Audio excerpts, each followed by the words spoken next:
It looks like we're live. Great. I want to put it in such a way so I can see the comments at the same time if there's anyone. Perfect. So I can, it's not coming on my side still, of course. That's how it goes. I'm going to share this up. Yes, that would be awesome. It will be worth the wait for everyone. Okay, I can see. Fantastic. Yes, I can see the comments now. Hello, everyone. This is Dr. Arayeh, episode 18, I think. I just wrote it, but I didn't see. Mind wandering. Talk about mind wandering. I'm Dr. Arayeh, your mindful living conscious parenting coach. And I have one mission, and that is to empower you to live your full potential and your authentic self with ease, grace, and joy.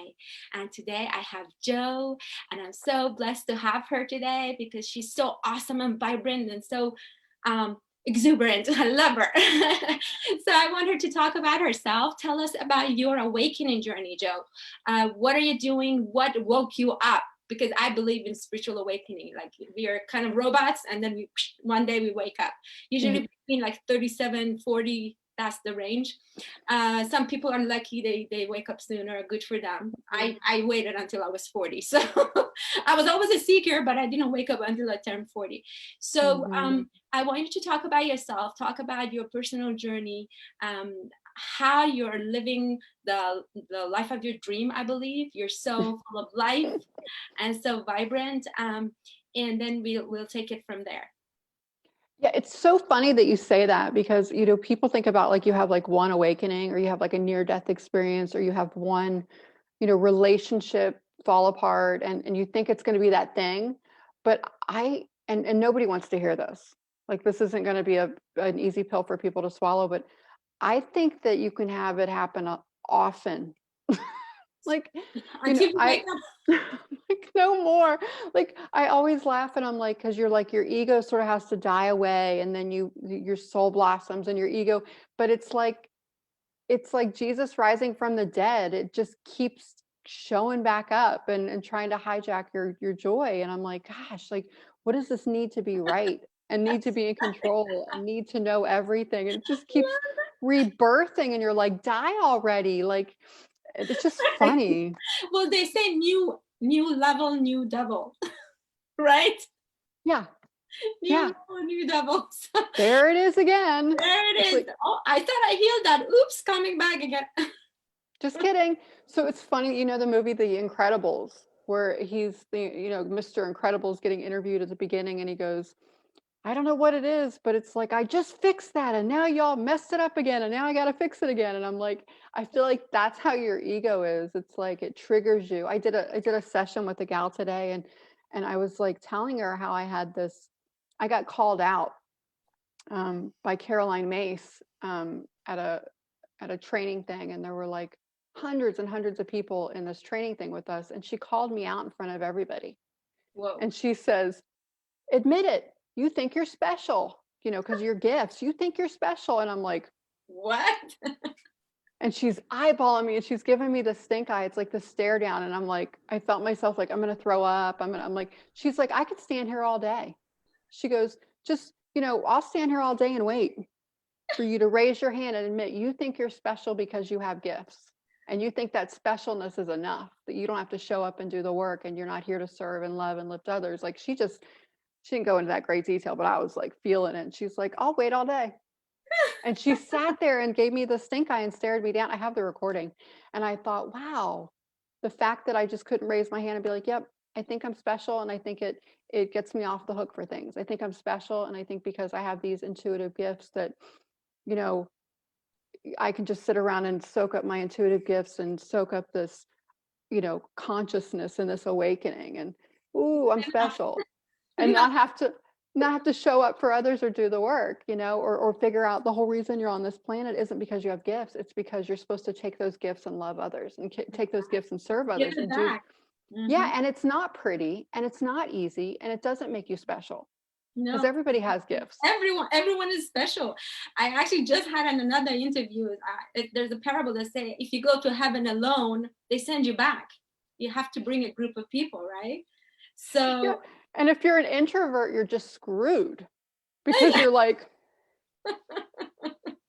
okay, I'll branch out, I'll make friends.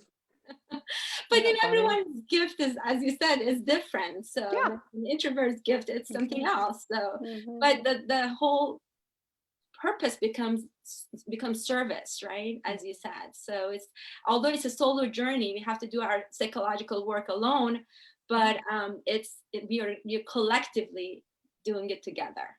Yeah. And then it's like, and then the ego shows up and then you feel special and you're like, stop it. It's not about you. It's not about, it's about doing the work. It's about, and this is what's crazy is I teach courses on intuition because I think we all have gifts. You know, they're just a little variation, you know, they're all a little different, but we all have gifts, especially women. Like women are just lit up with intuition. And I always am like, you know, we can't move on and celebrate the gifts and play in this woo-woo space until you have healed. You Yes. can't, it's like parenting, you know, you teach the conscious parenting and it's like you parent yourself, parent your damn self, like parent yourself first, Yeah. raise yourself. And you know, we expected our parents to do it and that wasn't really their job either. No, no, no. And also, it's really funny because we think, okay, I'm going to get married and that person is going to make me happy. No, it's not going to happen. I'm going to get a job and the job is going to make me happy. No, it's not going to. Now I'm going to have a child. That child is going to, no, not the second child. No, not the dog. No. So it's like, no, no, no. You have to do the work. And then you're like, my life is a lie. Like everything you've been taught, you know, the dream, the white picket fence. Yeah, exactly. Like, no, maybe if I get a raise, maybe I have another zero in my bank account, but no, no, none of them is working. None of Until it. you know how to be, like, that's what I tell my children. I say, Yeah. until you know how to be happy within yourself right now in this moment, it doesn't matter. You have a bigger room, a bigger gaming console or whatever. It's not gonna make you happy because you take it for granted. You're not living in the moment. And it's not anybody else's job. Exactly. like, That's like quit doing that to people. It ain't their job. exactly. So when I have couples, I'm like, you know what? It's not about your relationship. This our time is about each one of you individually. When you grow and heal individually, then you become good teammates. That's it. But if you want the other person to make you happy, forget it. Not working. I love it how your interviews, you can tell what time of day it is when you interview someone by how much fun they're having on the, like you can tell it's like 7 o'clock here in Texas because I'm like, oh, just raw, just raw. We're all in the house together, quarantined, outnumbered. Numbered. But this is all organic. I love just it's just a very friendly conversation. Even with Oh, the good. experts and celebrities, I talk like this because I'm not a professional interviewer. So it's just putting our hearts out. So let's talk about your movement, Lift a Sister Up.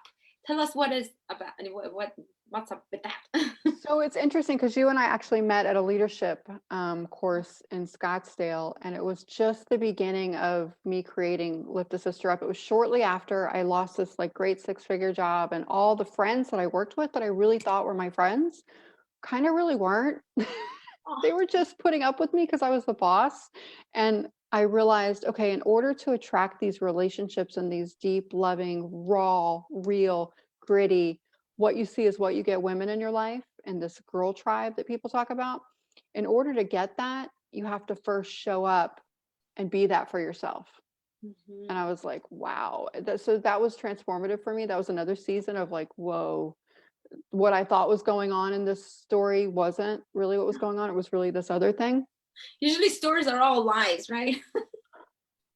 Yeah, Don Miguel Ruiz is like, you're living in a dream. It's not even reality. Oh, it's a lie. You wake up. Your life is a lie. No, poor people. People all over, are listening to this right now going, what am I watching? So Janice Wayne just hopped on. Hi, Janice. Oh, I can't see the comments. Oh, I can just see that she's watching. So I wanted to okay. send her some love. She's such a rock star, soul sister. Anyway, so that's your comments here. Share it. Yeah, please hit share. But that season of my life was really a big deal because I was like, okay, it's time to do the work. It's like we keep trying to skip the work and put it on other people, and then eventually it's like you don't ever get to escape it. You just might as well swallow that pill and look in the mirror and then go, oh, this is why I'm attracting, this certain type of personality in my life. Because, I'm showing up for other people expecting it in return. And then I wonder why I'm disappointed. Yeah. Because you show up for other people for the sole purpose of showing up, and you love yourself madly first, and then you attract other people that love you madly. But when you don't love yourself madly, you're going to attract about this, this thin layer of depth and relationships and opportunities. And so, yeah, that was a real season for me. So that's why I created Lift a Sister Up, because I was like, this sucks. This is hard. This is like isolating. And I'm looking around going, I put in all this work, but it was for the wrong reasons. Mm. And now I'm getting exactly what I reaped. And most people don't want to look at that. But No. It's actually solo journey. Our life is a solo journey. Whatever is going on in the outside is a reflection of our inside, right? I always tell parents, are you really bothered by your children not cleaning their room? Is your room clean? Because we don't clean our own room and we're just dumping it on the children, right? Because I don't have control. I don't feel in control of my life, and I'm dumping it on other people. So that's how people become mirrors to our own shadows or wounds. Or so that's beautiful. So let's talk about intuition. How does intuition come in your life, in your movement?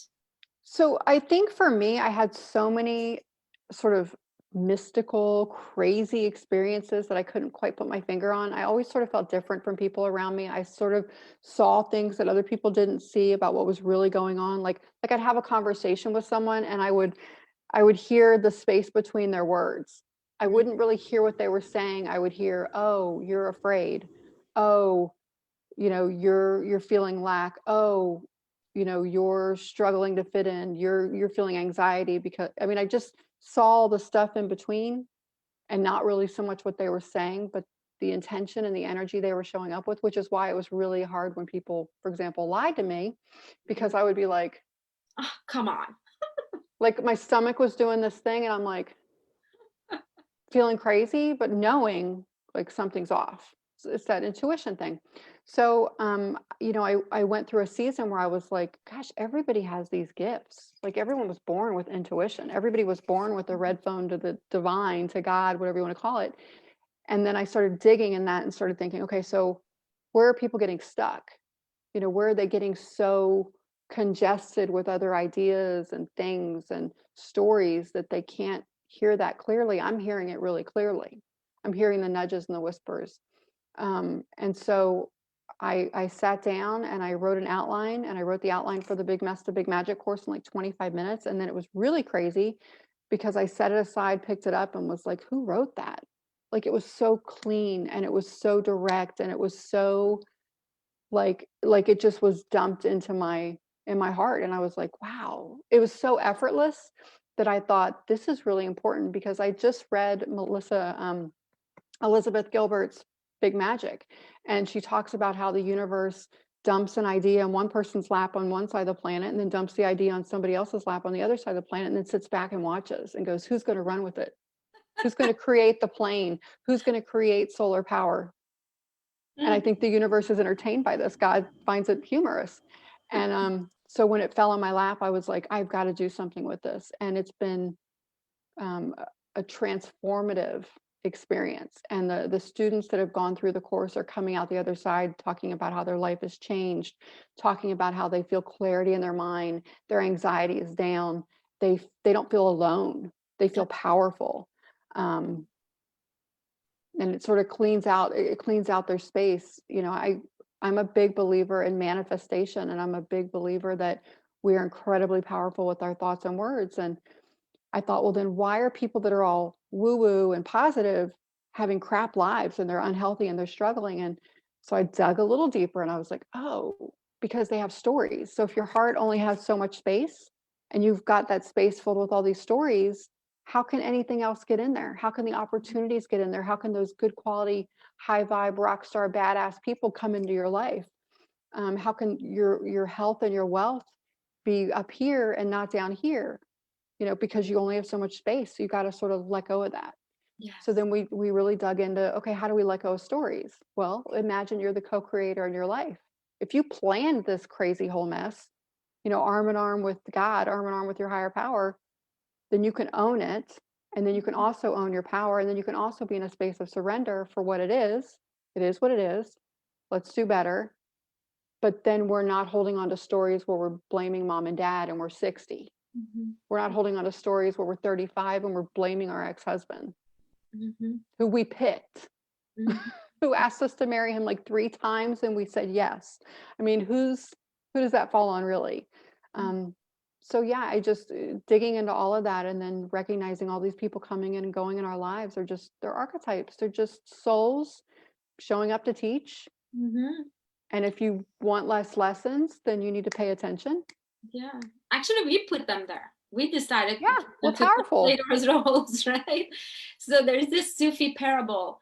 So this guy goes to this Zen master and asks him to, or maybe it's not I think it's a Zen proverb that asks the Zen master to enlighten him, to give him secrets so he can get enlightened. And he says, oh, really? So he sees that he's full of it, right? So let's have some tea. And he starts pouring some tea in the teacup, and he pours and he pours and he pours, and it overflows. And the rope gets bad, and the guy gets really upset. It's like, don't you see this has filled to the top? Why do you still pour? And he says, you're like this cup. Go empty your cup and come back. So we're usually like that. We're so full. We have so many stories, as you said, and we have this intention to be affluent or healthy or have a relationship, but we have all those stories inside. We have to. And then take it further. We're big fat jerks because we demand of the universe. Like we sit in prayer to God and we're like, I want this, and it's like Santa Claus. Like, what are you doing? Like, what are you doing? Like. You know what I mean? Like, how are you dishonoring your place on this planet and your soul work by not owning your power? Yeah. And just sitting in a space of massive gratitude as if it's already happened, and then take it a step further and let that crap go. That gratitude for the thing you wanted so bad, take it a step further and release it and accept the fact the universe might want something far greater for you. Exactly. But you're hung up. I had a client who a couple weeks ago was like, I get it. I love it. Like, she was doing amazing, like just killing it in this course. And she's like, just open to receiving and letting go of stuff. And it was just magic. It was just like all these great things happening. It was just all clicking for her. And she gets to the end and we do this meditation about releasing attachment, releasing expectations. And she's like, I get it, Joe. I feel it. My heart feels it. My soul is like, yes, like, when you grab a piece of information and you feel it in your heart, like it resonates with you, all that is your soul saying, oh, yay, you're listening, you're paying attention, you're tuned into me. Perfect. So at the end of this, she goes, but I'm having this one thing I'm sort of stuck on. I'm having a hard time. And I'm like, what? She goes, I really want to go to Hawaii. And I'm really having a hard time releasing that and being in gratitude as if it's already happened and releasing the fact that I want to go to Hawaii. I said, well, it's pretty simple. I said, what if the universe wants you to go to Fiji for a month? And your little monkey brain is stuck on like Hawaii. She's like, oh my gosh, I get it. Like, it totally clicked for her. She was like, I get it. Okay, I'm releasing it all. And I'm in gratitude for this moment, and whatever's going to come for me, I'm already grateful for it, whatever that looks like. Yeah, because it's all about this moment. If in this moment I'm not in gratitude, I'm not in joy, I'm not in peace, then really the future is not real, right? It's just an illusion equal to past. Past is also illusion. If I'm not happy in this moment, then I'm losing it, right? So why not bring myself to this moment? I have that desire. The universe already knows. But then at least let's be in this moment and truly live our inherent joy, so we can maybe, if you have a desire, that means that it's already there. It's already manifested, right? So otherwise you wouldn't have the desire. Well, so it's the same reason why when we were planning a vacation, we feel it in our body and we're all excited and we're like, oh. But then we get to the vacation and our frequency is Instagram. Yeah, well, our frequency is like, but planning it, we were like up here. Yeah. And, it's just like with the Olympic sports and people that get injured, they're like, visualize yourself doing it. Yeah. So you can do it. And it's the same way with, like, our body doesn't know the difference between what's actually happening around us and what's happening here. So why not make this great? First, yes, love that. So intuition to me is like, kind of like internet. We just need, so it's the information is out there, but we need a device to tap into it, right? So everyone has access. We just have to turn on the devices. Now, what is your best tool to activate? Because everyone has it. What is your best tool that you teach to your clients or to your students to activate that intuition, to trust them? And like, what are some practical tools that you teach? So something that's been interesting, that's been coming up a lot lately with clients, I feel like I'm recommending this book, like with almost every single client, is The Courage to Be Disliked. And I think the courage to be disliked is such a powerful tool, because once you get to that space, you're not so plugged into all this noise. And then you're in this space, and then you're able to listen and receive. I think that, people talk all the time about get out of your own way, get out of your own way. What does that mean? And I think, well, getting out of your own way is the energy we bleed off worried about all this around us, which isn't our business. I have a client I told today, I was like, it's none of your business. I mean, highly empathic, gifted women that I work with, like they got skills. They're like meant to be healers and teachers, and I mean, they're phenomenal women.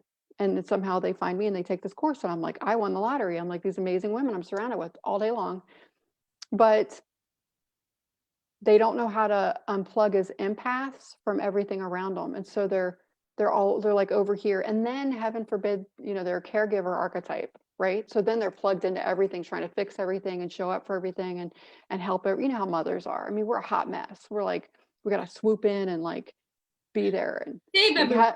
save everyone. And heaven forbid we let our kid fail. Like the greatest gift you could give is let your kid fail. They forget their, lunch at school. Good. They stay hungry. It's okay. You're gonna you won't do it again, maybe, right?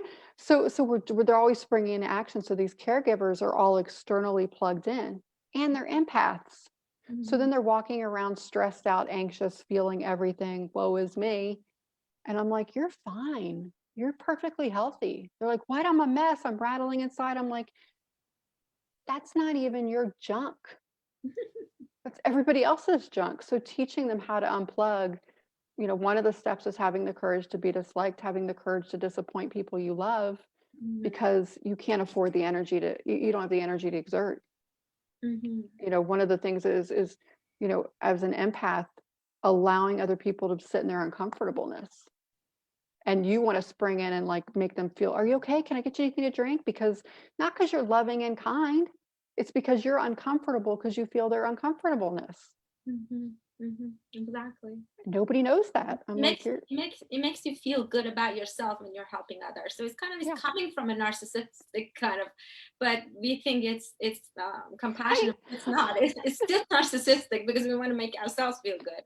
Because we can't stand it. We're like, oh my gosh. It's like, I talked to, a mutual friend of ours, Sue, and we were talking about how, our kids are hurting, and we want to swoop in there. Well, no, our job is to hold space for them, not be all in there with our feelers, and then they shut down their emotion because now they're feeling us get upset.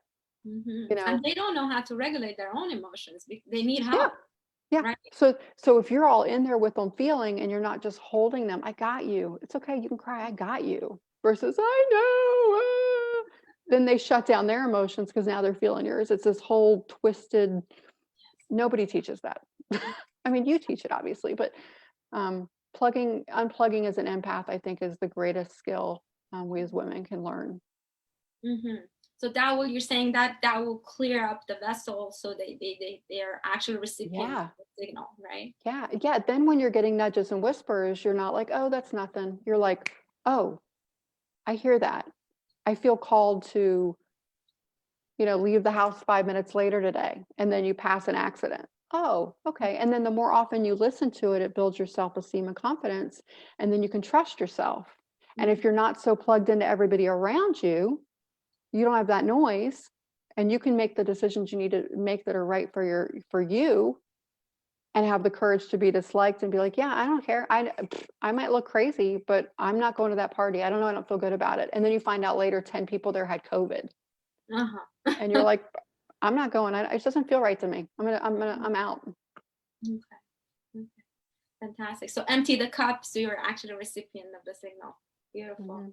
So I know that you have a beautiful course. Can you share your top tool with the audience here, so that, and also tell where they can find the course and all those things? So I think that part of the reason it's been so successful is it's multifaceted. So there's teaching, there's talking, but it also, in the 4 sessions, it includes 3 meditations. And the 3 meditations have like bullet points, but they're customized to that person. So as an intuitive, it's super fun for me, because when I get out of the way and I make the session's not about me, I can say things freely. I even tell my students at the beginning, I'm like, look, my job isn't for you to like me. I frankly don't care if you like me. As we go through the session, I hope you feel safe and comfortable and seen and heard. And I hope you feel hope and clarity and you get everything you can out of it. But the least important thing for me in this course is that you think I'm great, or that you even like me. And you might not even like everything I say. But whatever shows up for me or through me, I'm going to feel the need to share with you. I need permission to share it. If I believe it serves your highest good, I will. And they're like, yes. So as we go through the course, I can be very direct and honest.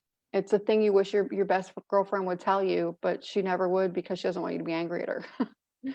So it's a clean space. But I think as we go through it, plugging in those meditations is also a way to rewire your brain to a new kind of conversation. If the voice in your head that's always like, did I do the right thing? Did I say that right? Was I too hard on them? Like all the stuff that chatters at the end of the day, it's quiet all day long, that voice, until the moment you put your head on your pillow, and then it's like, and you're like, oh my God, make it stop. If you can replace that voice with a voice saying things like, nothing shall enter this sacred space that doesn't serve my highest good. If you can retrain that voice and change it to like, okay, that's not mine, that's yours. I send it back to you with love. When you're feeling anxiety and you can recognize, I don't have anything to be anxious about. Why am I anxious? Oh, that's not my stuff. I'm just an empath. I'm absorbing everyone else's stuff. I can send it back. So the training tools that you learn, you just start to, they're sort of repeatedly put in your brain, and they start to grow, sprouts and blossoms, and they start to get really grounded, and it becomes a way of you processing your thoughts. It starts to show up in not my voice, but in your voice. So then you have this self-regulating experience moment to moment every day. And then, that level of anxiety, oh, that's not mine either. So your anxiety goes down, you have clarity, you have discernment. All of our God-given gifts start showing up, and it just becomes a very effortless experience to go day to day, when there's chaos around you and you're calm. Love that. Do you have any like super short guided meditation for us to take us through it, or no? Oh goodness, you didn't tell me we were going to do that. I know, it's just coming up. I don't know, whatever. I'm also like, whatever. If you don't have no, I just, so a lot of psychologists, they teach grounding and barriers and boundaries, and that's not my jam. I was one of those people. I was a chubby kid growing up, and it was like, that was my protection, was my chubbiness, and that's how I felt grounded. And which a lot of people don't realize, that eating is grounding. And I felt like that justified that extra 50 pounds in high school. But anyway, I really felt like in doing that and learning about boundaries, it was putting up walls for me, and I felt like it was cutting me off from my intuitive gifts. And it was working both ways. Like, good things weren't coming to me and bad things weren't coming to me. But when nothing come to me, I didn't feel alive, because I'd shut everything down. It was that whole trauma response. You shut everything down. You can't have it both ways. You can't feel joy and love and great relationships and be all walled up. So I do a practice in my meditations where I really visualize light coming through me and exploding out of me. And that light exploding out of me is filling all the cracks and crevices, all the wisdom, all the life experiences, all the brokenness that's grown me into me. And I imagine that light exploding out of me, like the gold that fills in the Japanese vases and makes them stronger. And I just imagine that light exploding out of me, and it's curating the shit show. It's curating everything coming to me. So I don't have to be on the clock all the time. I'm handing it over. And that's something I don't think anyone ever taught it to me. I just thought there's got to be a better way. Especially being someone that always struggled with meditation. I thought it was such baloney. I could never get my mind quiet. It was just an additional tool. Yes. But yeah, and then I just imagine the light coming through me, grounding me. I love that. Because So, the world is sorry, go ahead. so yeah, it was just threw me in both directions and exploding out of me. And then I Mhm. didn't have to be like walled up. So you kind of gave the responsibility of protection to the universe, and it's all about intention. This world is about intention, right? So I think Abraham Hicks talks about segment intending, like for every segment, and like you're eating breakfast, have a good intention. You're having this call, and before that, I have an intention. So I'm sure you have that too. Before your classes, you have an intention. So you have an intention to be protected by love and light, and you just let go, so you don't have to worry about it. You just really truly surrender, and you let it work, right? Because the intention is working, and it's actually proven by quantum science, because everything is interconnected. Even our thoughts, our intentions are literally creating our reality. So and also our mind, right? Our mind, as you said, believes whatever we get, like believes whatever we tell it, right? So why not use it intentionally and positive, Right. and say good things? Yeah. And then why not be open to whatever it looks like? And it doesn't have to look the way I want it. Yes, exactly. Just trust, because no matter what, everything is either like pleasurable or it's a good lesson. At the end, it's going to be something that is for me and not to me, right? Yeah. So Nothing about my life right now, and I love my life. I'm in such gratitude and this magic space where someone pops in your head and that's the phone call you make, and then it turns into something else. Or you feel called to send someone a message and it turns into this amazing opportunity, and you had nothing behind it except you felt called to do it. You listened, you took action, boom. yeah. So I think that if we all recognize how powerful we are in that space, I think that's where the shift is. And we think we've got to hold on really tight, that fear response, and it's just the opposite. Yes. But nothing I imagine in my life right now was on a vision board. If I had been hell bent on a vision board, I wouldn't have an amazing relationship. My kids wouldn't be happy. If I had it my way, my life would be a hot mess. Yeah, because we want to control everything, especially us women, right? I think Tony Robbins was saying, like, us women, he actually did a really nice poll. He said, how many women have felt unsafe in the past month going to a parking lot or whatever? And 90% of the people raised their hands. And he asked the men, none of them did. So he said, women, we are really worried, like evolutionarily, we're kind of scared for our survival. So we have to keep controlling things and worrying about things. So it's so much harder for us to rewire that need to control and just let go and say, you know what, I'm protected. There is no bear around, there is no tiger around, right? So it's really important to practice, as you said, reprogram from control to surrender. And because if you're in that fear space, again, it's taking up space. Yes. So how does your intuition get in there? Exactly. The cup is full. Yeah. This was fantastic, Joe. I'm really blessed to know you and to have you here. I've missed you. I'm like, when is the last time we've talked? My gosh. Well, you too were long. one of my subjects in my PhD dissertation program. Do you remember? I did. Yes, I did. one of 60 people, and thank you so much for taking that. Yeah. I hope you liked it. I know you don't. You say you don't like meditation so much. It was just 1 minute, right?